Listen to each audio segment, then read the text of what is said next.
नमस्कार। अनुभूति चैनल में आप सभी का हार्दिक स्वागत है। आज हम माखनलाल चतुर्वेदी जी के गीतों के राजा कविता की व्याख्या करेंगे।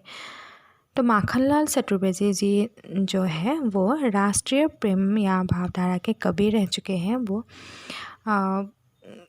यहाँ पे उन्होंने गीतों के राजा कविता में भी अपने आवाज़ यानी कि अपने स्वरों के विषय में कहा है।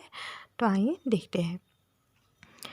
मेरे गीतों के राजा तुम मेरे गीतों में वास करो। यानी भी यहाँ पे कवि कहते हैं कि जो स्वर होते हैं वो गीत है, यानी कि स्वरों में उत्तम क्या है, जो हम प्रार्थना करते हैं कि भगवान की प्रार्थना करते हैं उसमें क्या होते हैं, विनती होती है या भक्ति होते हैं, तो वो उत्तम स्वर कहा जाता है। तो उन स्वरों को, उन आवाज़ को, उन अच्छी भावना को गीत के साथ, गीतों के राजा के साथ यानी कि उत्तम गीत के साथ तुलना किया गया है। तो कवि कहते हैं कि मेरे गीतों के राजा, हे मेरे गीतों के राजा, हे मेरे उत्तम स्वर, तुम मेरे गीतों में ही वास करो। तुम मेरे स्वर में रहो, मेरे आवाज़ में रहो हमेशा। थक चुका कि मैं कैसे डोलूं इस गीतों के वीराने में, मर चुका कि मैं किससे बोलूं इन गीतों के वीराने में। अभी कवि कहते हैं कि मैं थक चुका हूँ कि मैं कैसे डोलूं, कि अभी मैं क्या करूँ, कहाँ जाऊँ, क्या करूँ, मैं थक चुका हूँ इस दुनिया में इन गीतों के वीराने में। यहाँ पे क्या है, संसार में बहुत सारे ऐसे सुंदर चीज़ें हैं या सुंदर वस्तु है जिसमें क्या होता है, हमारा मन संचल हो उठता है देख के, और हम कुछ बोलने लग देते हैं या उसी सुंदरता में हम खो जाते हैं। तो अभी है मैं थक चुका हूँ, मर चुका कि मैं कैसे किससे बोलूँ इन गीतों के वीराने में। क्या मेरा स्वर अभी कहीं खो चुका है, अभी मैं किससे कहूँ, कोई सुनने वाला नहीं है यहाँ पे इस वीरान में, यानी कि सुनसान स्थान में कोई सुनने वाला नहीं है कि मैं क्या करूँ, अभी मैं थक चुका हूँ, मेरा सुर कहाँ चला गया।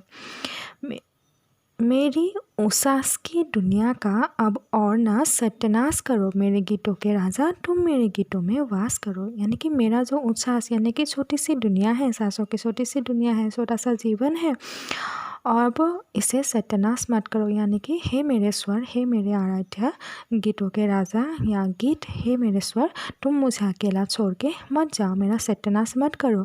मेरे गीतों के राजा तुम मेरे ही गीतों में वास करो, तुम हमेशा मेरे साथ रहो। हे उत्तम स्वर, तुम हमेशा मेरे साथ रहो। नभ रिमझिम बरस उठा सूरज का किरण जाल छाया, बहते बादल पर इंद्रधनुष सतरंगी कविता बनाया। अभी क्या है, नभ यानी कि आसमां, आसमां में क्या हुआ, अभी रिमझिम रिमझिम बारिश होने लगी है, बरस उठा है सूरज का किरण जाल छाया। अभी सूरज का जो भी किरण है वो जाल के जैसे छाने लगे, यानी कि बारिश हो रहा है और बारिश में सूरज का किरण है और ऐसा लग रहा है कि वो एक जाल जैसा बन चुका है। बहते बादल पर इंद्रधनुष, और उसी बादल में क्या हो गया है, इंद्रधनुष निकल आया है, सतरंगी कविता बनाया, और मैं उसी सौंदर्यता में खो गया और खो के मैंने उस पर कविता लिख डाली। यानी कि वो समय इतना सुंदर था, आसमां बहुत ही सुंदर था, रिमझिम रिमझिम बारिश हो रहा था, सूरज का किरण फैला हुआ था, इंद्रधनुष निकल आया था, और उसमें मैं खो चुका कि मैंने सोचा कि वही सबसे सुंदर है, उत्तम है, इसीलिए मैंने उसी पे कविता लिख दिया। मिट गया चनक भर में फिर क्यों, मेरा मत यूँ उपहास करो, मेरे गीतों के राजा तुम मेरे गीतों में वास करो। अभी वो सुंदरता क्या है, क्षण भर में मिट चुका है, मिट गया क्षणक भर में, यानी कि क्षण भर में वो सौंदर्यता यानी कि रिमझिम बारिश और सूरज का किरण और इंद्रधनुष क्या है, क्षण में मिट चुका है, अभी नहीं है। तुम मेरा मत तो ऐसे ही उपहास करो, यानी कि तुम मेरा उपहास मत करो, क्योंकि मैं उस सौंदर्यता में खो गया था और अभी वो सौंदर्यता नहीं रहा। अभी तुम मुझे छोड़कर मत जाओ, हे गीतों के राजा, हे मेरे स्वर, तुम फिर से मेरे जीवन में आ जाओ, यानी कि मैं जैसा था वैसा ही रहना चाहता हूँ।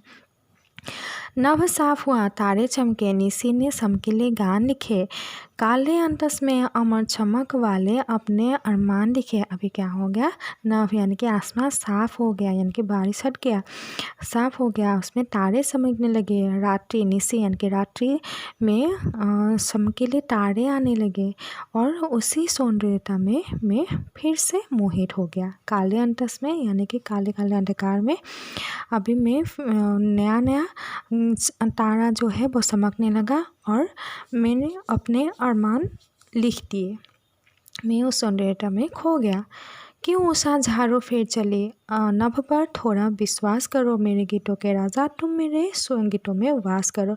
अभी क्या हुआ, रात्रि हुआ था, बहुत ही सुंदर रात्रि था, तारे चमकने लगे थे। लेकिन क्या हुआ, जैसे ही ऊँचा यानी कि सुबह का जैसे ही किरण आया, सूरज निकला, ऐसा लगा कि झाड़ू मार के वो जो काला रात्रि है उसको निकाल दिया, झाड़ू मार के साफ कर दिया। नभ पर थोड़ा विश्वास करो, अभी नभ पे ऐसा रात्रि का कोई छाया नहीं है, यानी कि आसमान साफ हो गया है। मैं खो गया था उस रात्रि के सौंदर्यता में, लेकिन अभी वो रात्रि नहीं रहा है, अभी मैं क्या करूँ। फिर कैसे समके गीत कि हाँ, रवि ने नभ की गोदी भर दी, दाएं बाएं ऊपर नीचे अनो अनो प्रकाश कविता रस दी। उसके बाद क्या हुआ, रात्रि के बाद नया सुबह आ गया, यानी कि रवि जो है, सूरज जो है वो निकल आया है और चारों तरफ यानी कि दाएं बाएं ऊपर नीचे छोटे छोटे अणु परमाणु पर भी क्या हो गया, सूरज की किरण गिरने लगे। तो मतलब जो रात्रि था, जो सौंदर्यता था, वो भी जो अभी प्रकाशित हो गए हैं, मतलब वो गायब हो गया। अभी प्रकाश का ही चारों तरफ खेल है, यानी कि प्रकाश ही चमक रहे हैं और उसे प्रकाश का ही अभी मैं गीत गा रहा हूँ, यानी कि वर्णन कर रहा हूँ। कविता पोछी भेजा क्यों दलबल अंधकार, ना निराश करो मेरे गीतों के राजा, तुम मेरे गीतों में वास करो। अब तक क्या है, कविता पोछे यानी कि जितनी भी मेरी भावनाएं हैं वो भी अभी मिर्चा गया, यानी कि जितना सौंदर्यता मैंने देखा था, जैसे कि रिमझिम बारिश देखा था और इंद्रधनुष देखा था, रात्रि देखा था, अभी दिन देखा था, वो जो है अभी मिट चुका है, अंधकार जैसा छा गया है। अभी फिर मुझे माफ़ कर दो, तुम मेरे गीतों में फिर से वास करो। फिर कहते हैं कि तुम रहो ना मेरे गीतों में तो गीत रहे किस में बोलो, तुम रहो ना मेरे प्राण में तो प्राण कहे किस में बोलो। अगर मेरे गीत यानी कि मेरी जो सौंदर्यता है, गीत की जो सौंदर्यता, जो वाणी है, वो मेरे हृदय में नहीं रहेगी, यानी कि तुम मेरे साथ नहीं रहोगे, मेरी आवाज़ मेरे साथ नहीं रहोगे, तो मैं कहाँ रहूँगा, किसे मैं अपनी बातें सुनाऊँगा, किसे बोलूँगा। तुम रहो मेरे प्राण में रहो, तुम सदा मेरे प्राणों में वास करो और हमेशा मेरी वाणी में तुम प्रकट हो जाओ। मेरी कसकों में कसक कसक मेरी खातिर वनवास करो, मेरे गीतों के राजा तुम मेरे गीतों में वास करो, सिर्फ मेरे लिए ही। हर एक मोड़ पर, हर एक कसक पर, हर एक मोड़ पर तुम मेरे खातिर ही मेरे साथ रहो, वनवास रहो, यानी कि मेरे पास रहो। मैं अपनी जो वाणी है उसकी सौंदर्यता फिर से लौटाना चाहता हूँ, यानी कि मेरी जो वाणी है उसका प्रकाश मुझे फिर से देना है। जो सौंदर्यता है भगवान के गीत में या उत्तम काव्य लेखन में, जो मेरी भावना है उसको मैं फिर से कविता में लिखना चाहता हूँ, वापस देना चाहती हूँ। इसीलिए हे मेरे स्वर, हे मेरे वाणी, हे मेरे गीत, तुम मुझे अकेला छोड़ के मत जाओ। तो यहीं पे कवि ने कहा है कि गीत क्या है, सबसे उत्तम है और वो गीत जिसमें सौंदर्यता निवास करते हैं और वो हृदय में रहेगा तो कभी नया नया कुछ लिख सकता है। इसीलिए उन्होंने कहा है कि हे मेरे गीत, तुम राजा हो और तुम हमेशा मेरे साथ रहो। धन्यवाद।